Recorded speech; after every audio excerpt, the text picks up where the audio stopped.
Biryani lovers.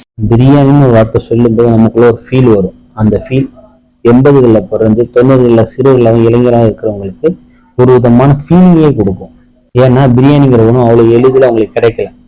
வீட்டில் சொந்தக்காரங்க யாராவது வந்தாங்கன்னா, இல்லைன்னா பக்கத்து வீடுகளில், ஃப்ரெண்டு வீடுகளில், பாய் வீட்டு ஃபங்க்ஷனில் இந்த மாதிரி சூழ்நிலையில தான் அந்த பிரியாணிங்கிற உணவு கிடைக்கும். இல்லைன்னா நம்ம வீட்டுக்கு சொந்தக்காரங்க யாராவது வந்திருந்தாங்கன்னா அப்போ கடைகளில் வாங்கிட்டு வருவாங்க. அப்போ மீதி இருக்கிற பிரியாணி நமக்கு கிடைக்கும். இதுவும் இல்லைன்னா நம்ம சொந்தக்காரங்களை யாராவது வசதியாக இருக்கிறவங்க மத்தியானம் பிரியாணி செஞ்சுருப்பாங்க, அதை நைட்டு கேரியரில் கொடுத்து விடுவாங்க. அந்த பிரியாணி சாப்பிட்றதுக்கு அண்ணன், அக்கா, தம்பி, தங்கச்சி ஒரு ஃபேமிலியாக உட்காந்து சாப்பிடும்போது அப்பா அம்மாவுக்கு கூட பிரியாணி இருக்கான்னு தெரியாது, நம்ம சாப்பிட்ருப்போம். இந்த மாதிரி பிரியாணிகள்ல இருந்த ஃபீல் இப்போ தடுக்கி விழுந்தா பிரியாணி கடை இருக்குது, உடனே பிரியாணி செஞ்சு சாப்பிட்றதுக்கான எல்லா ஆப்ஷனும் இருக்கு. ஆனால் அந்த ருசியும் டேஸ்ட்டும் அந்த மனநிறைவு இப்போ உள்ள இந்த பிரியாணியில கிடைக்கல.